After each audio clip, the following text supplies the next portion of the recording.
वक्रतुंड महाकाय सूर्यकोटि समप्रभ निर्विघ्नं कुरु मे देव सर्वकार्येषु सर्वदा। गुरुर्ब्रह्मा गुरुर्विष्णु गुरुर्देवो महेश्वरं गुरु साक्षात् परब्रह्म तस्मै श्री गुरुवे नमः। अलंकापुरी रम्य सिंहासनस्थं पदं तेजस्फूर्तिप्रदेशं विधिरादिदेवे सदा स्तूयमानं समाधिस्थमूर्ति भजे ज्ञानदेवं महायोगपीठे तटे बिम्बदत्ता वैपुण्डरीकाय दातु मुनीन्द्रं समागत्य तिष्ठन्तमानन्दकन्दं परब्रह्मलीनं भजे पाण्डुरङ्गं। पांडुरंग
भक्तीचा जिव्हाळा तोची दैवाचा पुतळा आणि कनय माझ्या मना हो का पंडित शहाणा नाम रूपी जडले चित्त त्याचा दास मी अंकित आणि कनय माझ्या मना हो का पंडित शहाणा तुका म्हणे नववीत भक्ती जाणी तोची शुद्ध आणि कनय माझ्या मना हो का पंडित शहाणा परंतु सेवेला सुरुवात करण्यापूर्वी आपल्या वारकरी संप्रदायाच्या नियमानुसार आज या ठिकाणी सेवा आहे त्या सेवेचा परिहार साधणं गरजेचं आहे.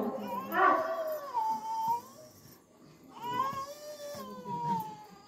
गाणं म्हणते म्हणजे गाव रातांबे त्या रातांबे गावामध्ये आज या ठिकाणी ग्रामस्थ मंडळ त्याचप्रमाणे पुणेकरी मंडळी महिला मंडळ यांच्या माध्यमातून साळवाप्रमाणे हा हनुमान जयंतीचा 2 दिवसाचा उत्सव बघा चालू असतो आणि या उत्सवाचा आज जागरणाचा दिवस आहे आणि आज ही जागरणाच्या दिवसाची सेवा जी आहे ही सेवा माझे गुरुबंधू राणे महाराज यांच्या माध्यमातून मला या ठिकाणी मिळालेली आहे. खरोखरच मी स्वतःला भाग्यवान समजते. आज या ठिकाणी सेवा आहे.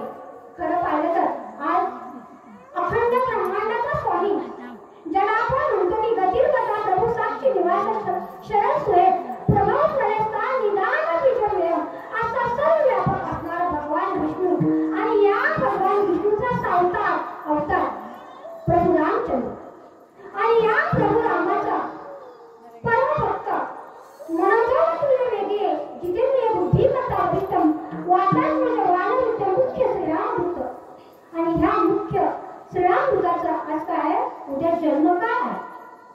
आता महाराज मी पत्रिका पाहिली खरोखर या ठिकाणी आल्याच्या नंतर आपण हरिपाठ चालू केलं आणि हरिपाठ चालू असताना या ठिकाणी खरोखर जे वातावरण पाहिलं बघा आज या ठिकाणी तुमची जी भक्ती आहे ना ही भक्ती खरोखर भोळी भक्ती आहे बघा. भगवान परमात्म्याला जी भक्ती आवडते ती भक्ती आज या ठिकाणी मला दृष्टीस पडते. परंतु आपण जी भक्ती करत असतो ना ती भक्ती भगवान परमात्म्याला कशी जास्त प्रिय होईल याच्यासाठी आपण प्रयत्न करत असतो. मग ही जी भक्ती आहे ती देवाला आवडते त्या पद्धतीने झाली तर मात्र त्याचा आपल्याला काय होतं तर अधिक फळ मिळतो. मग आज या ठिकाणी बघा आज काय जागरणासाठी आज सेवा आहे आणि उद्या पत्रिकेत दिली की कार्याचं कीर्तन आणि तसं जर शास्त्रानुसार आपण पाहिलं तर उद्या देवाचं काय आहे जन्मकाळ आहे. आता बघा आपण जेव्हा सप्ताह 7 दिवसाचा करतो त्या 7 दिवसाची सप्ताहाची सांगता कशाला होते कार्याच्या कीर्तनात. आता उद्या तर देवाचा जन्मदिवस आहे. उद्या जन्मकाळ म्हणजे सुरुवात आहे जन्म होणार आहे आनंदाला सुरुवात होणार आहे. मग आपण कार्याचं कीर्तन कधी करायला पाहिजे बघा खऱ्या अर्थानं पाहिजे बाबा परवा म्हणजे जन्माच्या दुसऱ्या दिवशी करणं हेच योग्य आहे. मी तुम्हाला उपदेश करत नाही कारण काय माहितीये का उपदेश कोणी करायचा अधिकार त्याचा करू उपदेश ज्याला अधिकार आहे त्याने उपदेश करायचा. मग तो अधिकार कुणाला आहे तर जे आपल्या देशामध्ये जे संत होऊन गेलेत ना त्या संतांना अधिकार करण्याचा उद्देश आहे. परंतु या ठिकाणी तुमची जी सेवा आहे मला फक्त एवढंच मला वाटते की जी सेवा आहे जी आत्मीयतेने तुमची सेवा करते बरोबर मला खूप आनंद वाटला. कारण का माऊली एके ठिकाणी मी सेवेला गेली होती त्या ठिकाणी दत्त जयंतीचा कार्यक्रम होता. दत्त जयंती होती आणि सेवेला गेल्यानंतर हरिपाठ चालू होता. हरिपाठ होता एवढी हरिपाठाची गर्दी होती हरिपाठ करायचा पंक्तीच्या पंक्ती उठल्या परंतु कीर्तनाला वाटलं बाबा किती मंडळी होती असं म्हटलं की जेवायला जत्रा आणि कीर्तनाला कुत्रा कुत्रा म्हणजे कुत्रा या तर नाही माऊली खरं सांगते बाबा तुमचे दत्त जयंतीचा कार्यक्रम होता आणि त्या गावामध्ये जेवल्यानंतर मंडळी गेली काही समोर बसेल एवढीच मंडळी कीर्तनाला बसली होती परंतु त्या कीर्तनामध्ये साईडला कुत्रा बसला होता बघा.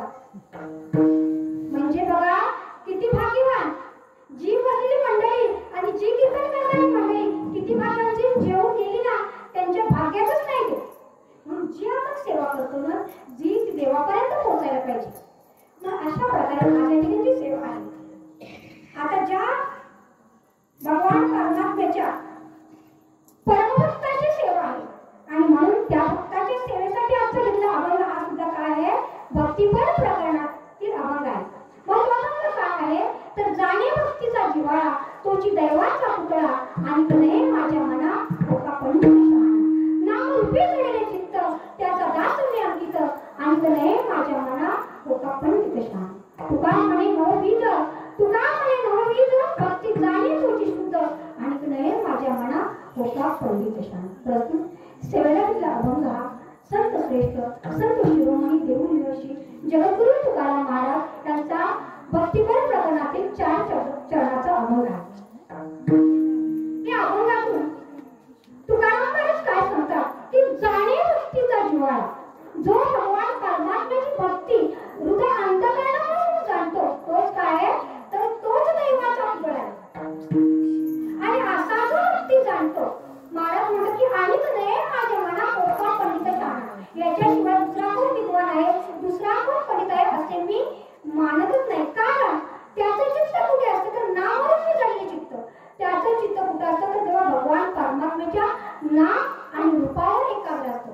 मग अशा प्रकारे ज्याचे चित्त भगवान परमात्म्याच्या नामावर आणि रूपावर एकाग्र आहे त्याचा म्हणतात काय त्याचा दास मी अंकित. मग अशा प्रकारची जी भक्ती आहे तर तुकाराम महाराज शेवटी काय सांगते तुकाराम नववीज भक्ती जाणे तोची शुद्ध. ही जी नववीज भक्ती आहे नारद भक्ती सूत्रानुसार 9 प्रकारची भक्ती सांगितली आहे आणि ती जी भक्ती आहे ती भक्ती जो जाणतो तोच कोण आहे तर खऱ्या अर्थाने शुद्ध आहे. असं या अभंगाचं काय थोडक्यात भावात आहे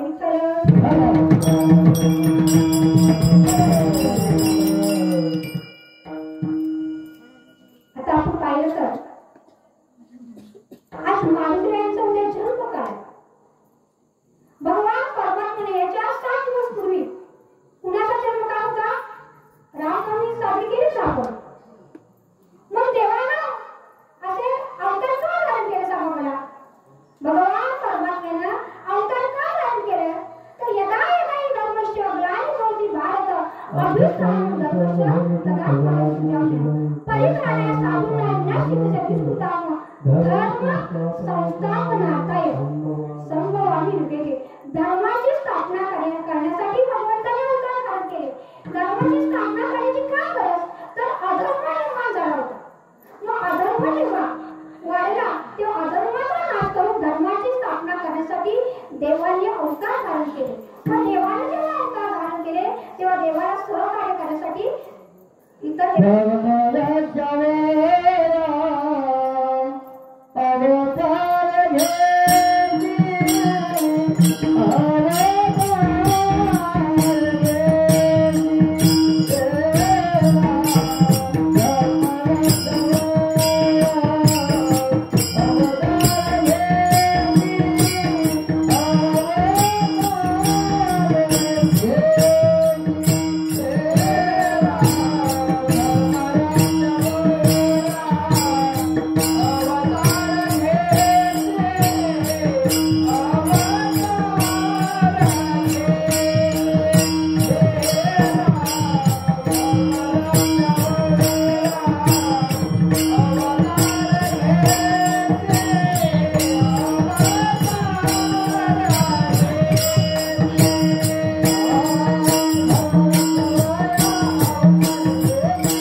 अशी म्हणतात की हे तर काय देवाने दिले. अहो देवाने दिलं बरोबर आहे, परंतु देवाने जे दिले त्याला काहीतरी शास्त्र आहे, काहीतरी त्याच्या पुढचा मार्ग आहे, तो आपण अनुसरून ते पालन केलं पाहिजे. परंतु आपण तसं करत नाही. मग जप जे पूर्वीची युग होती बघा, त्या पूर्वीच्या युगांमध्ये जप यज्ञ यागादी कर्म करून भगवान परमात्म्याला संतुष्ट केलं जायचं, धर्माचं पालन केलं जायचं. परंतु हे काय आहे, कलियुग आहे. मग या कलियुगामध्ये आपण धर्मपालन कशा प्रकारे करू शकतो? पहिला प्रश्न असा आहे की धर्म कोणी सांगितला? विठ्ठल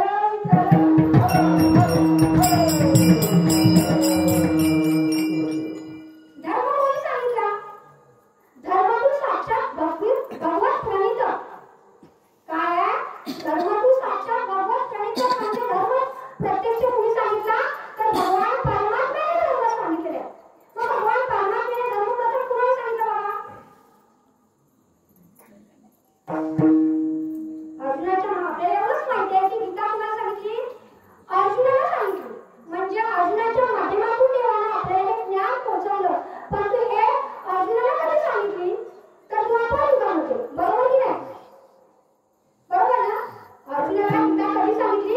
द्वापर युगामध्ये. परंतु ही जी गीता आहे ही द्वापर युगापासून आहे का त्रेता युगापासून आहे हे आपल्याला माहित नाही. खरं पाहिलं तर ही जी गीता आहे ही गीता त्रेता युगात भगवान परमात्म्यानं प्रथम आपला पहिला शिष्य सूर्याला सांगितली बघा. ज्याला आपण आता कलियुगामध्ये विवस्वान म्हणतो, त्या सूर्याला प्रथम गीता भगवान परमात्म्यानं सांगितली. या सूर्यानं प्रथम ती गीता कुणाला सांगितली? सूर्यानं मनुला सांगितली. आणि मनुने आपल्या पुत्र इक्ष्वाकूला सांगितली. हा जो इक्ष्वाकू होता हा सूर्यवंशात जन्माला आले, परंतु रामचंद्र यांचा कोण होता? पूर्वज होता. म्हणजे ही जी गीता आहे ही त्रेता युगापासून आहे, द्वापर युगात आहे. आणि द्वापर युगातून ही आपल्याला कलियुगात आपण ज्ञानेश्वरीच्या माध्यमातून आपल्याकडे कधी पोहोचवले. भगवद्गीता आपण जी वाचतो तिच्यावर टीका ज्ञानेश्वरी आहे. मग अशा प्रकारे धर्मतत्वाचं ज्ञान हे आपल्यापर्यंत आलेलं आहे. आणि म्हणून आपण धर्माचं अनुसरण करून चाललं पाहिजे. याचं कारण असं आहे की म्हणजे आपण जे जीवन जगत असतो हे जीवन जगत असताना आपल्याकडून बऱ्याच काही चांगल्या वाईट गोष्टी घडत असतात.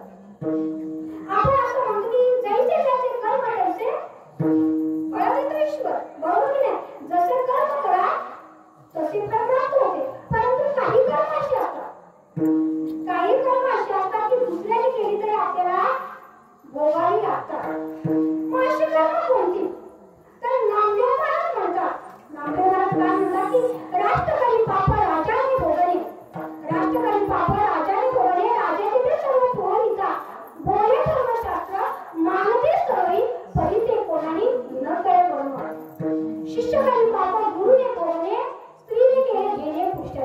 म्हणजे बघा आपण जर पाहिलं तर आता सर्व गुरु आणि सर्व शिष्य, परंतु गुरु कसा असावा?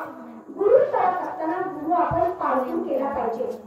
कारण काय आहे तर गुरु ब्रह्मा गुरु विष्णू गुरु साक्षात परब्रह्म. ज्याला आपण परब्रह्माचं स्वरूप मानतो तो गुरु कसा असावा? त्या समान असावा. आणि शिष्य सुद्धा त्याच योग्यतेचा असावा. जर शिष्य गुरु चांगले आहेत परंतु शिष्य जर वाईट असेल तर शिष्याने केलेले पाप उदाच्या माती गुरुच्या लागतं. त्याचप्रमाणे स्त्रीनं पत्नीने केलेले पाप पतीला भोगावं लागतं. पण हे काय आहे तर हे धर्मशास्त्र. आज या ठिकाणी आपण का करणं धर्माचा अभ्यास का करतो? तर याचं कारण असं आहे की हे कलियुग आहे आणि या कलियुगामध्ये सर्व लोक पावलेले आहेत. आपल्या प्रत्येकाला असं वाटतं की प्रत्येकाला मला सुख पाहिजे म्हणून आपण धडपडत असतो की नाही? सुख सर्वांना इच्छिते परंतु सुख आपल्याला मिळत नाही. याचं कारण काय आहे? याचं कारण आहे की ज्याप्रमाणे जैसे गताई शरीर चैतन्य वास न करी, जैसे गताई शरीर चैतन्य वास न करी का निर्दयाच्या घरी न राही लक्ष्मी. जैसे गताई शरीर चैतन्य वास न करी का निर्दयाच्या घरी न राही लक्ष्मी. जैसा पदर्भ तरी लोपला तरी सर्व सुखाचा हारा मोडला. त्याचं कारण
तोची दैवाचा आता जाणे भक्तीचा जिव्हाळा आता ज्याची भक्ती करायची तो कोण देव बरोबर की नाही ज्याची भक्ती करायची तो देव मग आपल्या हिंदू धर्मामध्ये आपण किती देव मानतो 33 कोटी मग 33 कोटी देव म्हणजे किती वेळ सांगा 33 कोटी देव याचा अर्थ काय तर संख्यावाचक पद्धतीने जर आपण अर्थ पाहायचा म्हटलं तर 33 कोटी म्हणजे 12 आदित्य 11 रुद्र 8 अष्टवसु आणि 2 अश्विनी कुमार यांची मिळून बेरीज होते 32 मग अशा प्रकारे 32 कोटी देव 33 मग अशा प्रकारे हे जे देव आहेत या देवांमध्ये बघा अधिक काही प्रकार आहेत आता या प्रकारांमध्ये आपण ग्रामदेवता म्हणतो वासुदेवता म्हणतो गृहदेवता म्हणतो बरोबर की नाही मग हे ग्रामदेवता बघा जोपर्यंत गाव आहे तोपर्यंत ग्रामदेवता आहे एखादी बघा आता किंवा धरण हे झालं गाव नष्ट झालं म्हणजे गाव नष्ट झालं ग्रामदेवता संपला विषय गृहदेवता घर आपण काही कारणास्तव बोललं गृहदेवता वास्तुदेवता संपली परंतु या देवतांना मात्र शास्त्रात मान्यता आहे म्हणजे ह्याच प्रकारे मध्यदेवता आता मध्यदेवतामध्ये प्रत्यक्ष विठ्ठल चरण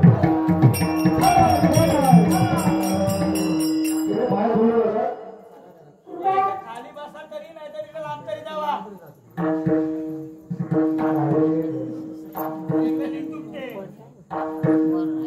बोलू नका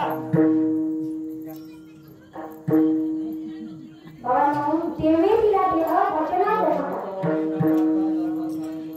आपल्याला भजन करता येत नसेल ऐकता येत नसेल तर निदान बोलू तरी नका याच देही घाडे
देवाचे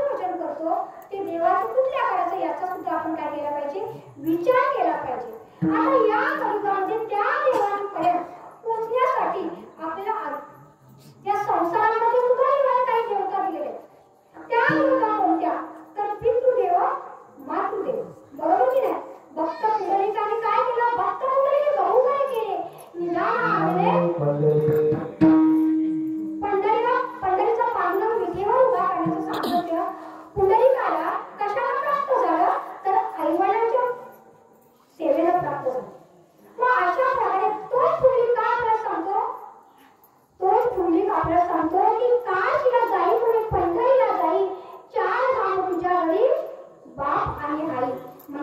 आई-वडिलांची जर आपण सेवा केली ना तर आई-वडिलांच्या सेवेनं त्या भगवान परमात्म्याची सेवा होते बघ. मग अशा प्रकारे ह्या ज्या सेवा आहे त्या भगवान परमात्म्याच्या प्राप्तीच्या सेवा आहे. म्हणून जाणे भक्तीचा जीवा. आपण काय जाणलं पाहिजे की जेणे हे विश्व निर्मिले महर्षी देव संतापले 21 स्वर्गाने धरले सत्ता मात्रे. आता 21 स्वर्ग सत्तेने ज्यानं धरलं एवढं तरी आपल्याला माहित नसलं तरी गोवर्धन कर्मयोग धरला एवढं तरी आपल्याला माहिती आहे ना सर्वांना. माहिती आहे ना बाबा. मग ज्या भगवान श्रीकृष्णाला गोवर्धन धरला. मग अशा प्रकारे जाणे भक्तीचा जिव्हाळा. मग अशा भगवान परमात्म्याची आपण काय केली पाहिजे? भक्ती केली पाहिजे. बरोबर की नाही? मग ही जी भक्ती आहे ही भक्ती कशी आहे सांगा मला. भक्ती तो कठीण सुराची पोळी निवडे तो बळी विरडा सुर. भक्ती कशी आहे? तुकाराम एके ठिकाणी सांगतात की भक्ती कशी आहे? कठीण आहे. आता कठीण भक्ती कोणती? तर आपण मगाशी बोललो की यज्ञ यागाचं चालणं जपतप साधणं व्रतवैकल्य ही कशी आहे? कठीण आहे परंतु सोपे हे साधन. भक्ती मार्ग बहु सोपा म्हणजे नागऱ्या पापा जाणेने केव्हा येण्याचे एके खंडन. असा सोपा मार्ग कोणता? भक्तीचा. नामसंकीर्तन साधन काय सोपे?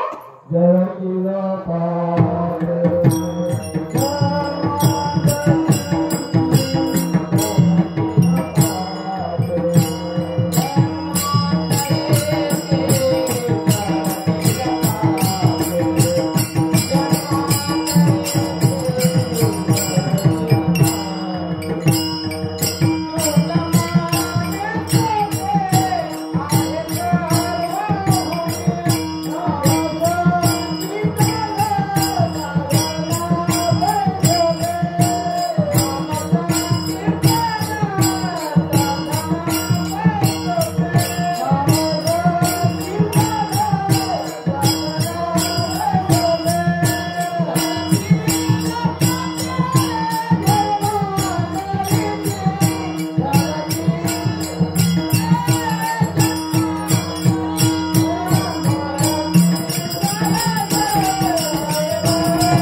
असा आपला समज असतो. बघा देवा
दिवस साधू महाराज त्या शिष्याच्या आपल्या घरी राहिले. आता जाण्याचा दिवस ठरला त्यांच्या मनामध्ये, परंतु ते खूप लांबून आले होते. त्याने असा विचार केला, त्यांनी बाहेर पाहिलं तर त्या शिष्याच्या दारात बाहेर गोडी बांधली होती. त्या साधू महाराजांनी असा मनामध्ये विचार केला की आता एवढं पायी लांब चालत जाण्यापेक्षा ही जर आपण गोडी जर मागितली तर आपला प्रवास सुलभ होईल. परंतु या साधू महाराजांनी काय केलं, तर या साधू महाराजांनी काय केलं, जाऊन त्या आपल्या शिष्याच्या घरी बसल्याने आपल्या बाया अंगात आल्यावर कशी माणसं करतात, काय करतात, कोण झपाटल्यावर कसं करतात, हा ते मी मला करायचं जमत का, तसं ते काय म्हणून असं करू लागले आणि काय करत फक्त गोडी करत. आता हा जो म्हणतात शेरा सवा शेर याचा जो शिष्य होता ना, हा शिष्य सुद्धा हुशार होता. हे साधू महाराज म्हणून करत गोडी म्हणत होते. आता हे या शिष्याला कळून आलं. हा शिष्याला असं समजलं की महाराज बहुतेक आपले गुरु आपल्या गुरुचा डोळा आपल्या काय आहे, गोडीवर आहे. मग यानं काय केलं, हा म्हटलं आपण ही बघूया. हे जे गुरु आले होते ना, या गुरुच्या अंगावर सुद्धा 1000 रुपयाची शाल जोडी होती. हा शिष्य गुरुच्या समोर बसला आणि कोणी त्यांच्या प्रकारे गुरु लागला आणि हा म्हटला शाल जोडी. गुरु म्हणतात गोडी, हा म्हणतोय शाल जोडी. आता हे शाल जोडी म्हणून लागल्यावर गुरुने असा विचार केला, आणि मी काय म्हणते, हा शाल जोडी म्हणतोय म्हणजे याची जी गोडी आहे ही किती रुपयाची आहे, 300 रुपयाची आहे. आणि माझी शाल जोडी किती रुपयाची आहे, 1000 रुपयाची आहे. आता 1000 रुपयाची शाल जोडी देण्यापेक्षा गुरुने आपला मंत्र बोलला. गुरु काय म्हणाले, तुझं आहे ते तुझं पाशी, माझं आहे ते माझं पाशी, तुझं आहे ते तुझं पाशी, माझं आहे ते माझं पाशी. म्हणजे याचा अर्थ काय, दम्यतरी भक्ती सोडत ज्याला अंतरी भावना वेगळी आहे. मग अशा प्रकारे आपण भक्तीची करतो आहोत ना, भक्ती कशी असावी, अंतःकरणापासून असावी. आणि म्हणून तुकाराम महाराज भक्ती जाणे भक्तीचा जिव्हाळा तोची दैवाचा पुतळा. भगवान परमात्म्याची भक्ती करताना जिव्हाळा प्रेम एवढं असावं, देवाबरोबर एवढी एकरूपता असावी की मिळतच होते समुद्र, गंगा समुद्र असते. का विना विठ्ठल मीन म्हणजे मासा. आता बघा, मासा पाण्यातून बाहेर काढला तर जगतो का, नाही. म्हणजे पाणी हे जो त्याचं जीवन आहे, त्याप्रमाणे देव आणि भक्त यांची एकरूपता कशी असली पाहिजे, तर त्या पाण्यातल्या माशाप्रमाणे असली पाहिजे. म्हणून जाणे भक्तीचा जिव्हाळा, अशा प्रकारे जिव्हाळ्याची भक्ती देव आणि भक्तामध्ये असली पाहिजे. तुझी दैवाचा पुतळा. आता पुतळा म्हटलं तर ज्ञानोबा ज्ञानाचा पुतळा, नामदेव महाराज प्रेमाचा पुतळा, नाथ महाराज शांतीचा पुतळा आणि तुकाराम महाराज वैराग्याचा पुतळा. आता आपण धातूच्या प्रमाणे जर पुतळे म्हणायचे म्हटलं तर आपण सोन्याचा पुतळा तयार केला जातो, चांदीचा केला जातो, लोहाचा केला जातो, मातीचा केला जातो. त्याचप्रमाणे पूर्ण दैवाचा जो पुतळा असतो तो काय आहे, म्हणून महाराज म्हणतो तो पूर्ण दैव म्हणजे त्याच्या काही भेसळ नाही. म्हणजे जो भगवान परमात्म्याचा भक्त आहे, या भक्तामध्ये जराही अशुद्धता किंवा जराही वाईट भावना किंवा जराही कुठलाही व्यत्यय नाही. आणि म्हणून महाराज म्हणतात की जाणे भक्तीचा जिव्हाळा तोची दैवाचा पुतळा. आणि अशा प्रकारे दैवाला जो आहे तोच कोण आहे, पंडित आहे. आणि तेच त्याला गेलेल्या अभंगाच्या दुसऱ्या शाळेत सांगतात. Oh!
नामे पावन परब्रह्म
जाणे भक्तीचा जिव्हाळा, जाणे भक्तीचा जिव्हाळा, तुझी देवाचा पुतळा.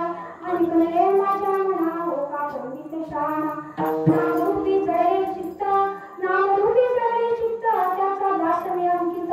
आणि कळे माझ्या मना हो का पंडित शाणा. तुगा म्हणे नववीत, तुगा म्हणे नववीत, भक्ती जाणे तुझी शुद्ध. आणि कळे माझ्या मना हो का पंडित शाणा.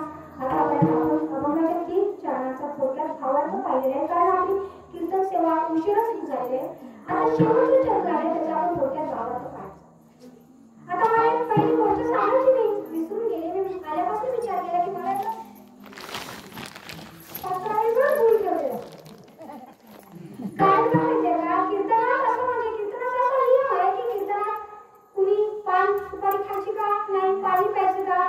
मग कीर्तनात कुणी काय खायचं नाही तर कीर्तनकाराकडून का खायचा. अरे आपण काहीही खायचं नाही म्हणजे काहीच नाही. मग अशा प्रकारे या ठिकाणी आपण शेवटचे चरण तुला म्हणे नववीत, भक्ती जाणे तुझी शुद्ध. मग अशा प्रकारे नववीत भक्ती कोणती, तर नववीत भक्तीचे श्रवण कीर्तन विष्णू स्मरण पादसेवन अर्चन वंदन गायन सख्य आत्मनिवेदन अशी ही 9 प्रकारची भक्ती आहे. आता पहिली भक्ती आहे श्रवण. श्रवणे कीर्तने झालेले पावना संतांनी जाणू परम भक्त. श्रवणे पैठी पितरला भगवती 7 दिवसात मुक्ती झाली. श्रवण भक्तीने कुणाचा उद्धार झाला, परीक्षित राजाचा उद्धार झाला. हा मोठा दृष्टांत होता, सांगण्यासाठी म्हणजे सांगणार होते, परंतु आपल्याकडे वेळ नाही. आता कीर्तन भक्ती, आता कीर्तन भक्ती बघा. आता नाव म्हणजे की नाम सांगितलं साधन सोपे जळतील पापे जन्मात तुझी. त्या कीर्तन भक्तीने काय होतं तर श्रवण करण्याची किंवा सांगण्याची जन्मोजन्मीची पातळी नष्ट होतात.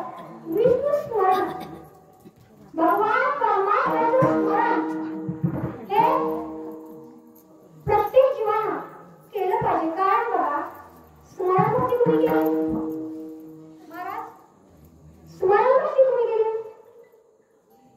श्रवण कीर्तन विष्णू स्मरण बघा, ही स्मरण भक्ती सदैव हनुमंतराय करून केली, राष्ट्रभक्ती केली, बरोबर आहे. त्याचप्रमाणे जे भगवान परमात्म्याचे परमभक्त आहेत ते प्रत्येक जण काय करतात, भगवान परमात्म्याचं स्मरण करत असतात. अर्जुन भक्ती पृथ्वीराजाने केली, अर्जुनाने वंदन भक्ती केली. सख्य म्हणजे अर्जुनाने कुणी केली, अर्जुनाने सख्य भक्ती केली. राष्ट्रभक्ती कुणी केली, हनुमंतरायाने केली. मग अशा प्रकारे अज्ञानाने भक्ती कुणी केली तर बळीराजाने केली. या प्रत्येकाने भगवान परमात्म्याच्या भक्तीने काय केलंय की त्या भगवान परमात्म्याकडे पोहोचण्याचा मार्ग आपला सुलभ केलेला आहे. मग ती जी भक्ती आहे ती कशी असली पाहिजे तर शुद्ध असली पाहिजे. म्हणजे शुद्ध भक्ती, ही शुद्ध भक्ती कशी असली पाहिजे. तुमची आमची भक्ती कशी आहे, आपली भक्ती शुद्ध आहे का. तर ज्याप्रमाणे आपली भक्ती शुद्ध होऊ शकते, आपला देह कसा आहे सांगा मला, नाशिवंत आहे की नाही. आता नाशिवंत तुम्हाला शुद्ध करायचं आहे. ज्याप्रमाणे एका सुभाषित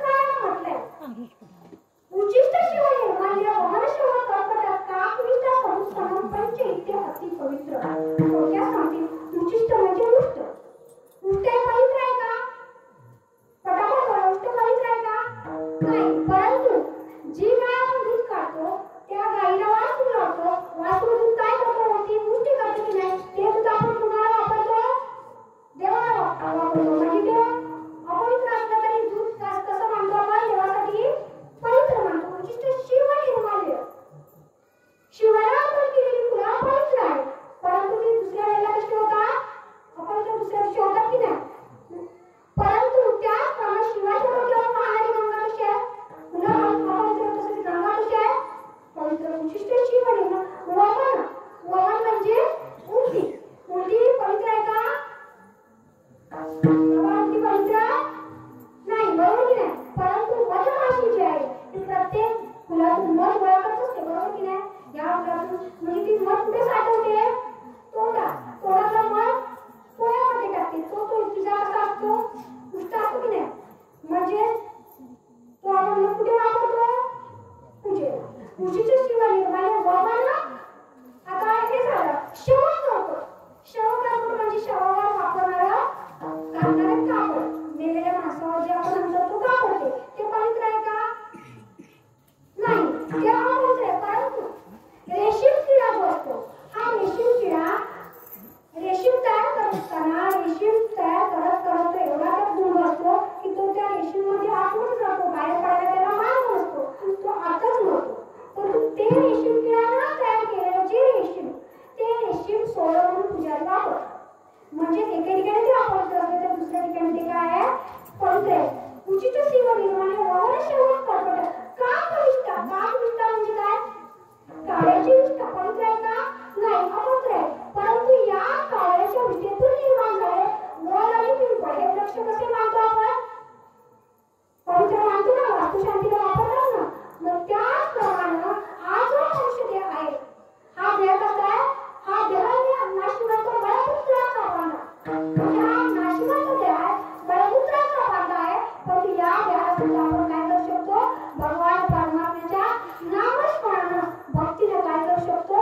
शुद्ध करू शकतो. जेव्हा आपण नामस्मरण अखंड करू तेव्हा आपल्या देहाचा काय होईल? काम, क्रोध, दंभ, अहंकार हे दुर्विकार निघून जातील आणि अपवित्र देह कसा होईल? शुद्ध होईल. मग असा हा अपवित्र देह शुद्ध करण्याचा जो नाममंत्र, तो नाममंत्र तुम्हाला कुणी दिला? कुणी दिला? संतांनी दिला, बरोबर की नाही? मग त्या संतांचं आपण सर्वांनी स्मरण करूया आणि सेवेला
जाणे भक्तीचा जीवा